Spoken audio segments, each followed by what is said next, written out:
An unfolding tragedy playing out on a Licking County roadway. I didn't know what to say to my son.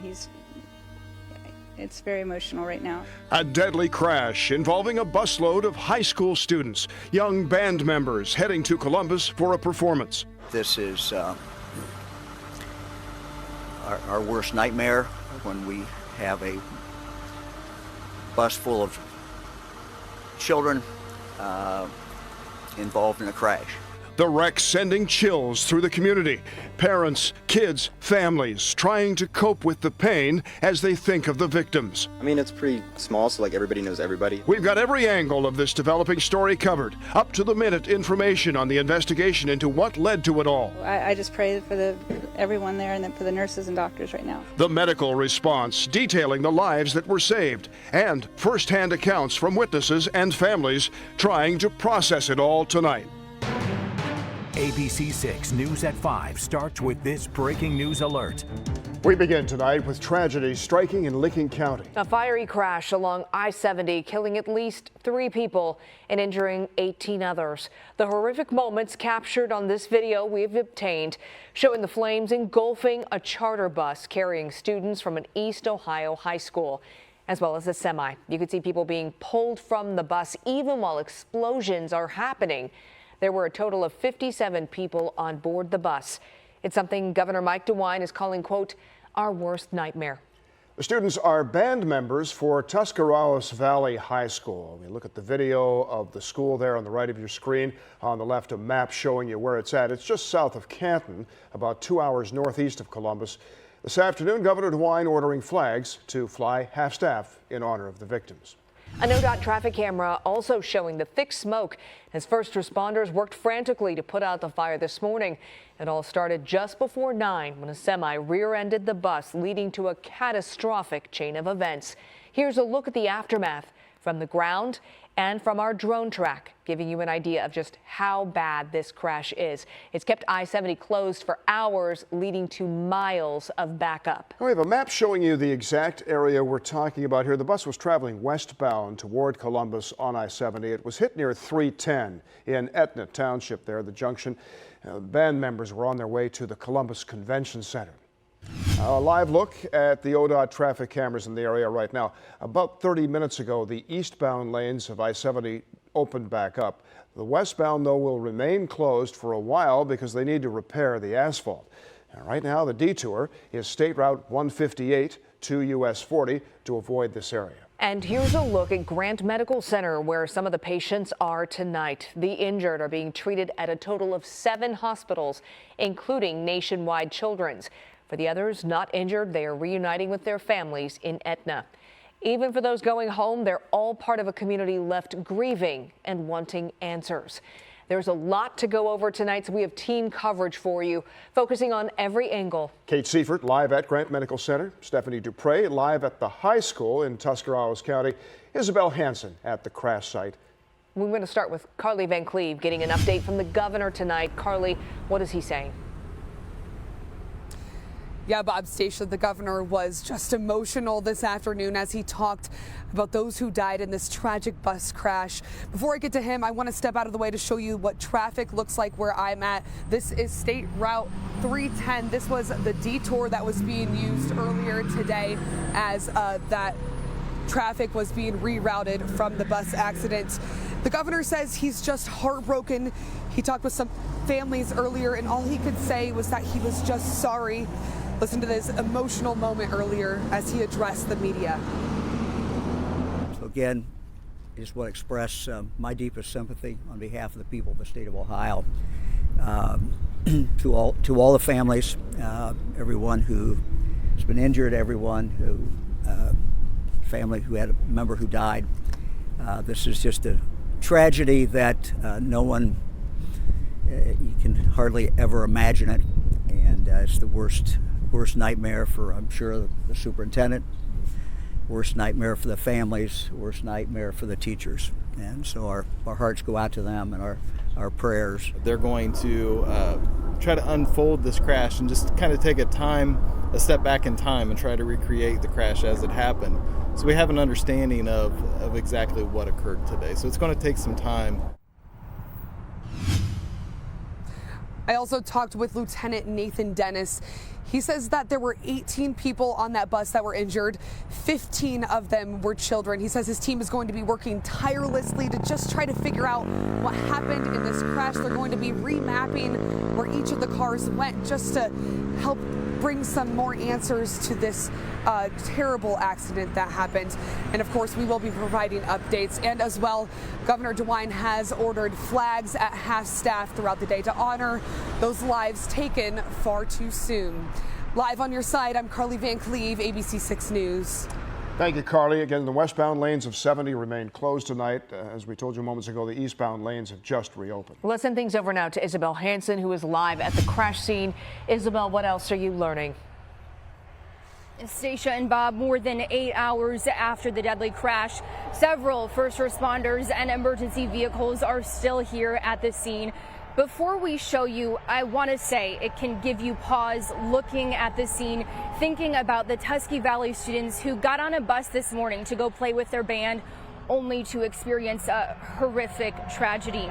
Investigators are now working to figure out what led to the crash. A highway patrol lieutenant tells us 5 vehicles were involved. From where I'm standing, you can see flashing lights, several vehicles, including a tow truck, sheriff's office cruisers, even the burnt semi still here at the scene. A crash reconstruction team's also here looking at the involved vehicles and recreating what likely took place here this morning. We spoke with a truck driver who says he heard about the crash on his CB radio. Then he tells us he saw smoke ahead of him. He got out of his truck and watched as first responders rescued people on the bus. In a moment, you'll see we spoke with the truck driver on the phone and filmed him on the interstate below us. It's catastrophic. The one tractor trailer is completely burned through. There's a car that's completely destroyed and burned through. The rear end of the bus is completely destroyed and partially burned. And then there's another tractor trailer ahead of that with its trailer completely smashed on the rear end.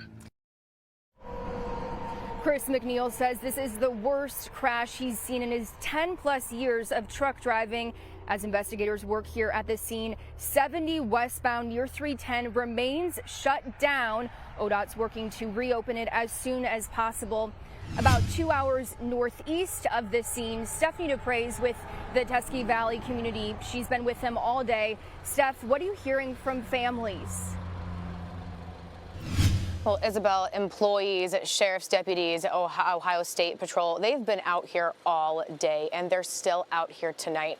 When we first got on scene, you know, the first word that comes to my mind, chaotic, hectic. There were families scattered across this parking lot, not only in their cars, bobbing and weaving from each other, but also trying to get into the school, out of the school, almost still in that panic state of mind, really trying to digest what happened today. Now, in that mix of people, I ran into a woman and her son, both alumni from this school here, this district. Mom graduated and her son graduated just last year. They told me, you know, they heard about this, they hopped in their car immediately and came right to the school to help people cope with this tragedy.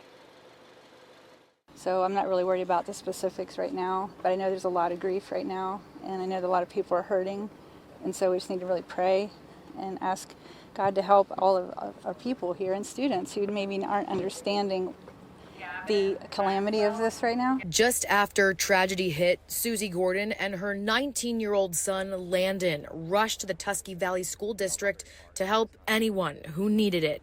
And in those moments, both of them still feeling a pit in their stomach after learning some didn't make it out of the crash alive.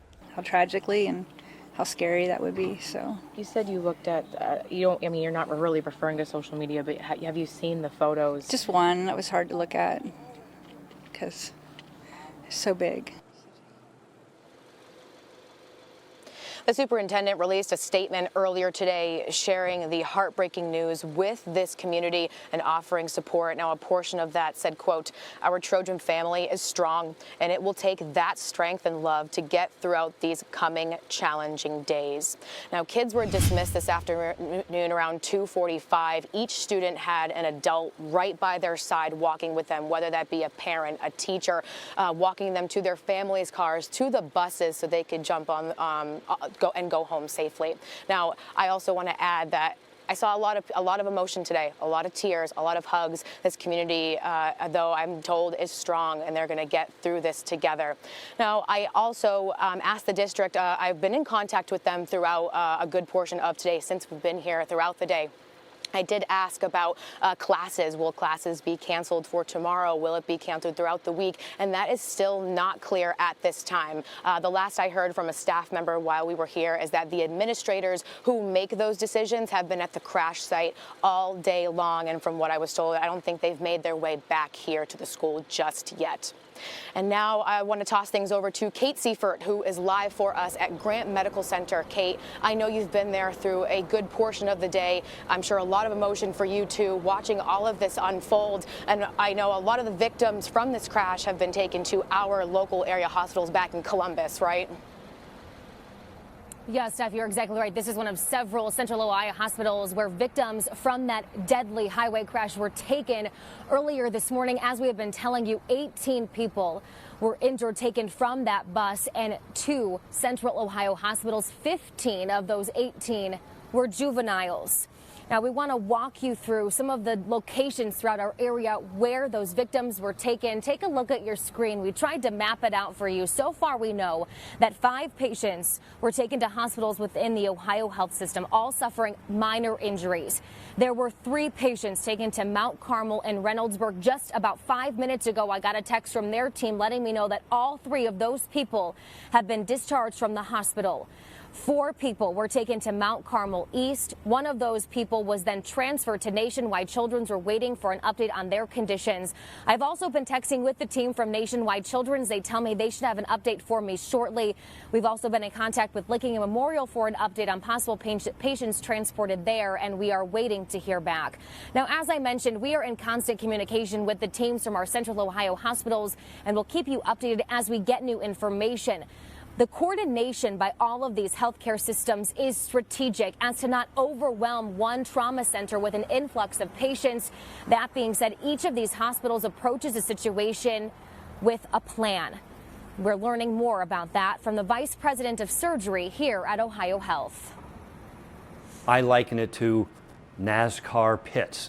Everybody has a job and they do it fast. When we're planning and preparing, it is actually very controlled. Like, for instance, today, we all just gathered. We discussed what was coming.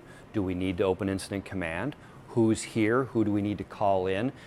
In situations like this where you have some warning, it's all very controlled. Now, back out here live, we have been outside Ohio Health's Grant Medical Center for hours today. And as you can imagine, a lot of people have walked by, asked us what we were doing, what we were covering. So we, of course, shared the information about that deadly crash. One gentleman getting emotional, telling me that his daughter was a band member when she was really young.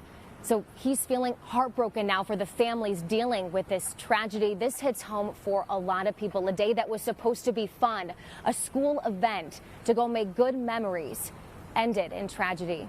But it is a story that we will keep you updated on, of course, as we learn any new information. Live on your side, outside Grant Medical Center, I'm Kate Seifert, ABC 6 News. Kate, thank you. And if you have the ABC 6 News app, you received this alert just after 9 this morning, alerting you to the tragedy itself. Download the ABC 6 News app right now to get alerts like this when breaking news happens. Our team coverage continues all throughout the night. Also ahead, a break in a deadly interstate shooting. What we're learning at this hour about the man Columbus police say is behind that fatal road rage encounter along 670, coming up at 5:15. A Delaware community on edge. A body discovered at a small home in Powell. BCI gathering evidence, neighbors shaken. The clues investigators are revealing coming up. tonight. We are live at Nationwide Children's Hospital. We are ready to light up the night, and you can help light up a life. We'll show you how. Plus, your full forecast, including when you can expect the next chance for showers at 5:19.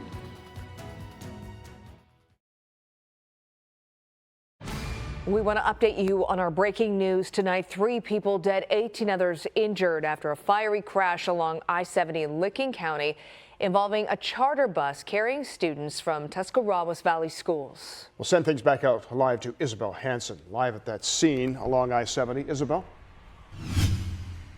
Bob and Stacia, this scene's still very busy here along I-70 with emergency crews and investigators. We're a bit of a ways away, but you can see all the flashing lights and vehicles, tow trucks out here. Also, we can see the semi that burned after the crash. The scene's a harsh reminder of the tragedy many families are facing right now. They're on so many hearts this evening. Several people came by here this morning and shared their prayers and thoughts with those impacted. There's also an outpouring of love and support on social media. Governor Mike DeWine describes the Tusky Valley community as a rural school family that's very tight-knit. I'm sure many wondering tonight how this could happen to band students on their way to perform in Columbus, what many are calling the worst nightmare. A Highway Patrol lieutenant tells us it will take time to figure out what caused the crash and get answers for families. We'll be at the scene throughout the evening, and we'll let you know when investigators finish their work here and when the westbound lanes of 70 reopen. Live on your side, I'm Isabel Hansen, ABC 6 News. Hi, I'm Jamie Baker. Thanks for watching. Here's another video for you to watch, and please be sure to subscribe to our channel.